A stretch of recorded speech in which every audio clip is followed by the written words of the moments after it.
स्वागत आपका आपके अपने यूट्यूब चैनल INA फिजिक्स पर। और जैसा कि मैंने आपको बताया था, मैं आपके लिए जल्दी ही है ना एक टेस्ट सीरीज लेके आऊँगा। उसमें हम डेली की डेली क्वेश्चन प्रैक्टिस करेंगे। तो देखो, हम यहाँ पे आज के दिन, आज कितनी तारीख हो गई है? आज है 5 जुलाई। ठीक है, 5 जुलाई। आज हम क्या करेंगे, हमारा जो एग्ज़ाम होता है ना, तब तक हम डेली के डेली एक चैप्टर के 50 क्वेश्चंस की प्रैक्टिस करेंगे। कितने क्वेश्चंस की? 50 क्वेश्चंस की प्रैक्टिस। देखो, नाभिक वाला आज मैं लेके आया हूँ नाभिक के, तो इसमें तो 10 ही क्वेश्चन इंक्लूड किए हैं, लेकिन हो सकेगा तो आज शाम से पहले, आज सोने से पहले मैं आपको इसकी 40 क्वेश्चंस की और वीडियो देकर ही सोऊंगा। ठीक है, और कल कल जैसे 19 चैप्टर हो जाएंगे हमारे। 19 भी नहीं ना तो अप्रोक्स मान लो 17 से 18 चैप्टर्स के 50-50 क्वेश्चन हम कर लेंगे। ठीक है, ठीक है ना। तो ये हमारा टारगेट है, ये हम कब तक कर लेंगे? अभी अपने एग्जाम से पहले। ठीक है, तो चलिए स्टार्ट करते हैं। यदि प्रकृति में मुख्य क्वांटम संख्या, और देखो ये जो क्वेश्चन जितने भी इंक्लूड किए हैं मैंने, सारे के सारे क्वेश्चन पीछे आए हुए हैं। ठीक है, आए हुए हैं। आपको पढ़ने के बाद ऐसा लगेगा कि ये क्वेश्चन ही आते हैं एग्जाम में। प्रकृति में मुख्य क्वांटम संख्या क्या होगी? n से ज़्यादा नहीं होती, 4 से ज़्यादा नहीं होती। n जो है वो 4 से ज़्यादा नहीं होती। तो संभव तत्वों की संख्या कितनी हो सकती थी? तो संभव तत्वों की संख्या कितनी हो सकती थी? देखो यहाँ पे, अब देखो, पाउली का जो अपवर्जन नियम है उसमें किसी भी कक्षक में उपस्थित इलेक्ट्रॉनों की संख्या या तो कितनी होती है? 2n² होती है। कितनी होती है? 2n² होती है। ठीक, 2n² से हम फाइंड कर लेंगे। अब देखो यहाँ पे 2n² है ना, मैं आपको बता देता हूँ कि हम यहाँ पे देखो, आपको क्या बोल रहा है कि कक्षक जो है वो 4 से ज़्यादा नहीं होता। मतलब 4 तो हो सकता था, तो 1 हो सकता था, 2 हो सकता था, 3 हो सकता था और 4 हो सकता था। 1 2 3 4 तक हो सकते थे ये। तो 2n² से ये n की वैल्यू है 1 2 और 3 और 4। तो पहले में आ जाएंगी 2। जब एक वैल्यू रखेंगे, 2 रखेंगे तो कितनी आ जाएगी? 8। 3 रखेंगे तो कितनी आ जाएगी? 18। और 4 रखेंगे तो कितनी आ जाएगी? 32। और इन सभी को काउंट करोगे आप तो आपके पास आ जाएगा 60। तो टोटल संभव तत्वों की संख्या कितनी होती? 60 होती, यदि n से ज़्यादा, 4 से ज़्यादा नहीं होता। तो ऐसा कोई भी क्वेश्चन आपसे पूछा जाता है तो आपको सीधा फॉर्मूले का यूज करना है, 2n²। इस फॉर्मूले का यूज करके आप सीधा अपने आंसर पर पहुंच जाओगे। सेकेंड वाला देखो, हाइड्रोजन परमाणु के बोर मॉडल के अनुसार स्थायी कक्षा की त्रिज्या मुख्य क्वांटम संख्या n के द्वारा प्रकट होती है, अनुक्रमानुपाती होती है। तो किस तरीके से अनुक्रमानुपाती होती है मैं आपको समझा देता हूं। यहाँ पे देखो,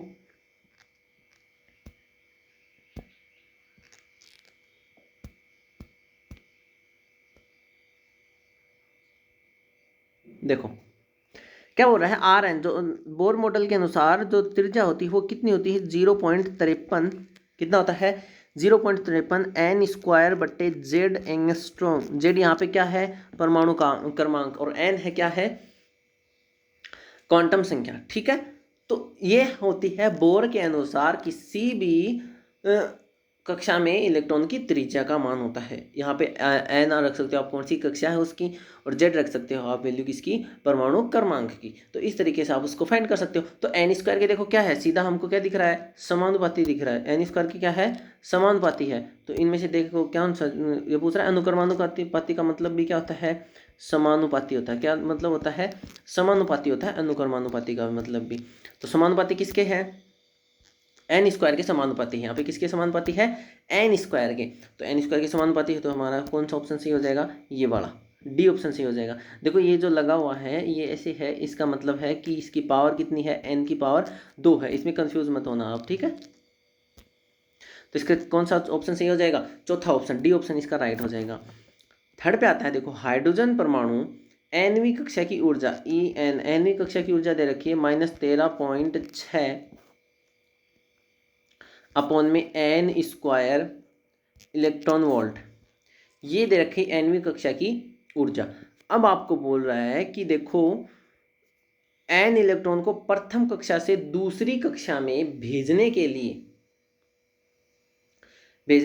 देखो, मिस प्रिंट हो गया यहाँ पे, ऐसे ही है, कुछ नहीं। भेजने के लिए आवश्यक ऊर्जा क्या होगी? तो देखो आवश्यक ऊर्जा मैं बता देता हूँ। मैंने आपको एक टेबल करवाई थी, याद हो तो आपको।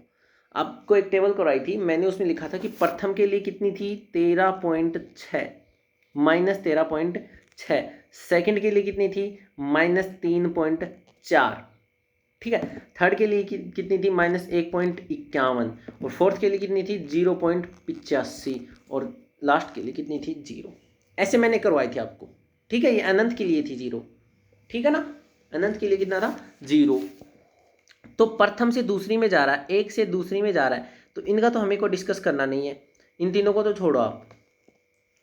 तो 13.6 और 3.4। अब देखो ज़्यादा कौन सा है 3.4, तो 3.4 में से 13.6 को माइनस करो, 3.4 माइनस माइनस 13 पॉइंट, सॉरी एक सेकेंड, 13.6, ये माइनस माइनस क्या हो जाएगा यहाँ पे प्लस, तो प्लस का 13.6 माइनस 3.4 मतलब आ जाएगा हमारा 10.2 इलेक्ट्रॉन वोल्ट, 10.2 इलेक्ट्रॉन वोल्ट। तो हमारा राइट आंसर कौन सा हो जाएगा, हमारा राइट आंसर हो जाएगा option number A. Option number A हो जाएगा हमारा राइट आंसर 10.2 इलेक्ट्रॉन वोल्ट, ठीक। आगे है हाइड्रोजन के स्पेक्ट्रम में लाइमन तथा बामर श्रेणियों के दीर्घतम तरंगदैर्ध्यों का अनुपात क्या होगा। दीर्घतम, दीर्घतम का मतलब क्या होता है समझते हो आप, मैक्सिमम या अधिकतम भी इसको बोल सकते हैं, मैक्सिमम, ठीक है। मैक्सिमम की बात कर रहा है, तो हाइड्रोजन के स्पेक्ट्रम में मैक्सिमम में देखो क्या होता है मैक्सिमम तरंग दैर्ध्य दिखाई थी मैंने आपको, लिखवाई भी थी, नोट भी करवाया था। अधिकतम तरंग दैर्ध्य क्या होती है बामर के लिए, लाइमन के लिए अधिकतम तरंग दैर्ध्य होती है आपकी 4/3R, ठीक है। और बामर के लिए अधिकतम तरंग दैर्ध्य होती है 36/5R। अब इन दोनों का क्या पूछा है, अनुपात। अनुपात पूछा है तो 36/5R नीचे लिखेंगे, ऊपर जाएगा तो उल्टा हो जाएगा, मतलब क्या हो जाएगा 5R ऊपर चला जाएगा और 36 नीचे आ जाएगा। आर से आर कैंसिल, 9, 5/, क्या आ जाएगा 27, 5/27 हमारा यहाँ पे राइट आंसर हो जाएगा। तो ये और इसमें कौन सा ऑप्शन देखो 5/27, थर्ड ऑप्शन है 5/27। अगर आपने वो जो मैंने वीडियो करवाई थी लाइमन बामर पास्टन ब्रैकेट फ्लूइड की मैक्सिमम तरंग दैर्ध्य मिनिमम तरंग दैर्ध्य, वो अभी जस्ट इससे जस्ट पहली वीडियो वही है, तो उसको आप विजिट कर लीजिएगा। अगर नहीं की है तो डिस्क्रिप्शन में मैं लिंक दे दूंगा, उसको जाके देख लेना, बाद में ही इसको करना, ठीक है। आगे देखो 5 का क्वेश्चन क्या है। एक परमाणु Z इक्वल टू क्या 82 की प्रथम बोर त्रिज्या R है, इसकी तीसरी कक्षा की त्रिज्या क्या होगी। इसकी तीसरी कक्षा की त्रिज्या देखो, Z इक्वल टू हमें कोई मतलब नहीं है Z, क्योंकि Z इक्वल टू बाद में भी वही रहेगा, पहले भी वही रहेगा, डिपेंड करता है किस पे, इसकी कौन सी कक्षा की त्रिज्या हमसे पूछ रहा है। तो प्रथम की दे रखी R, मैंने आपको बताया था कि R समानुपाती किसके होता है n² के। अब प्रथम की R है तो तीसरी की कितनी हो जाएगी 9R, कितनी हो जाएगी 9R, पहला ऑप्शन राइट हो जाएगा, क्योंकि स्क्वायर है ना, तो 3 का स्क्वायर 9 हो जाएगा, ठीक। आगे देखो बामर के लिए तत्वों की तरंग दैर्ध्य और ब्रैकेट के लिए तरंग दैर्ध्य, तत्वों की तरंग दैर्ध्य का अनुपात क्या होगा।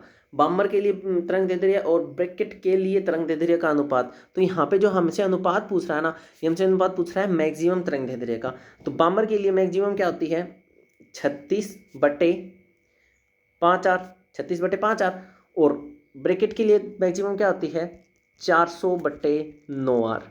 अब इसको हम उल्टा करेंगे, क्योंकि हमसे क्या पूछ रहा है रेशियो पूछ रहा है, तो इसको ऊपर लेके जाएंगे, तो ये 9R तो ऊपर चला जाएगा और ये 400 कहाँ पे आ जाएगा नीचे आ जाएगा, R से R कैंसिल, ठीक।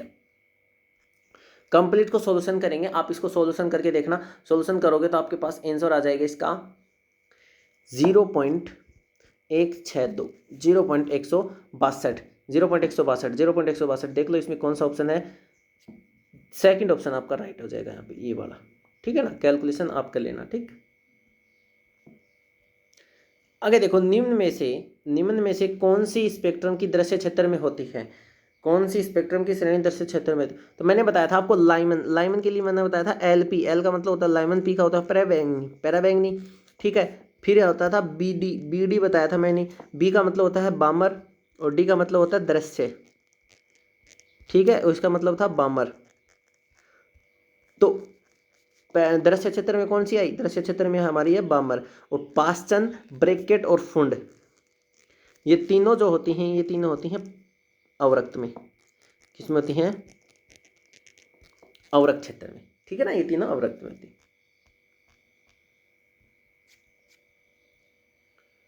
आगे देखो, हाइड्रोजन परमाणु में स्पेक्ट्रम रेखाओं की संख्या क्या होती है।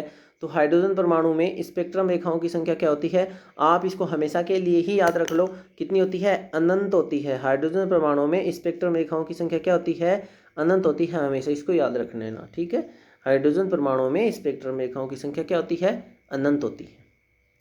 आगे देखो क्या बोल रहे हैं, ये दोनों क्वेश्चन बहुत ही इंपॉर्टेंट है, थोड़े से टफ भी हैं। देखो क्या बोल रहा है, हाइड्रोजन परमाणु के लिए निम्न में से किस संक्रमण में उत्सर्जित फोटोन की तरंग दैर्ध्य क्या होगी, न्यूनतम होगी। किसमें न्यूनतम होगी, अब पहले तो आपको तरंग दैर्ध्य का फॉर्मूला पता होना चाहिए भाई साहब, पहले तो तरंग दैर्ध्य का फॉर्मूला पता होना चाहिए। वो क्या था, 1/λ r 1/n1 का स्क्वायर माइनस 1/n2 का स्क्वायर, यही होता है फॉर्मूला। अब ये हमें पता है फॉर्मूला होता है, मुझे पता, आपको पता। अब यहाँ पे देखो ये दोनों क्या हैं, न्यूनतम तरंग दैर्ध्य के बाद देखो, ये लेमडा भी नीचे है, एन भी नीचे है, आर तो एक कांस्टेंट वैल्यू है, रीडबर्ग नियतांक है, इससे हमें कोई फर्क नहीं पड़ता। हमें बात करना है एन के बारे में। तो देखो ये दोनों के दोनों नीचे है, मतलब दोनों के दोनों क्या हैं, समानुपाती हम इनको बोल सकते हैं, ठीक है ना, समानुपाती हम इनको बोल सकते हैं। अब समानुपाती हैं तो जिसके लिए एन का मान सबसे कम होगा उसके लिए तरंग दैर्ध्य न्यूनतम होगी। तो एन का मान किस में कम है, डी में, तो इसके लिए तरंग दैर्ध्य भी क्या है, मिनिमम है। इसके लिए भी तरंग दैर्ध्य क्या है, मिनिमम है। बहुत ही इजी तरीके से मैं आपको पढ़ाने वाला हूँ, नो टेंशन रहो। सारे के सारे क्वेश्चंस की हम प्रैक्टिस कर लेंगे। अभी तो इतना टाइम भी नहीं है हमारे पास, लेकिन फिर भी मैं पूरी कोशिश कर रहा हूँ आपको ज़्यादा से ज़्यादा कंटेंट डिलीवर कर सकूँ, ठीक है। आगे देखो, हाइड्रोजन परमाणु में n = 4 से 3 अवस्था में संक्रमण के फलस्वरूप पैराबैंगनी विकिरण प्राप्त होता है। हाइड्रोजन परमाणु में 4 से 3 में होता है, तो पैराबैंगनी विकिरण प्राप्त होता है। पैराबैंगनी किसके लिए होता है, देखो लाइमन के लिए। किसके होता है, लाइमन के लिए होता है पैराबैंगनी, ठीक है। तो निम्न में से किस संकर में अवरक्त विकिरण प्राप्त होगा, निम्न में से किस संक्रमण में अवरक्त विकिरण प्राप्त होगा। 4 से किस में जाता है, 3 में, 4 से 3 में, ठीक है। अब ये बताओ कि 4 से 3 में जाता है, ठीक है फिर 5 से 4 में जाएगा, इसके बाद किस में जाएगा, 4 से 3 में, 5 से 4 में। देखो ऐसे क्रॉस चलता है आपस में, ठीक। और यहाँ पे देखो क्या होता है कि लेमडा आई आर का मतलब होता है यहाँ पे आपकी अवरक्त की तरंग दैर्ध्य जो होती है पैराबैंगनी से कम होती है, पैराबैंगनी से कम होती है अवरक्त की तरंग दैर्ध्य। आ रही बात समझ में। अब ये बताओ कि 4 से 3 में है, इससे कम, मतलब ऐसी कौन सी कंडीशन होगी कि तरंग दैर्ध्य कम हो जाए, ऐसी कौन सी कंडीशन होगी कि तरंग दैर्ध्य क्या हो जाए, कम हो जाए। तो मतलब 5 से 4 में जा रहा है तभी तो तरंग दैर्ध्य कम होगी, ठीक है ना। 5 से 4 में जा रहा है तभी तो तरंग दैर्ध्य कम होगी।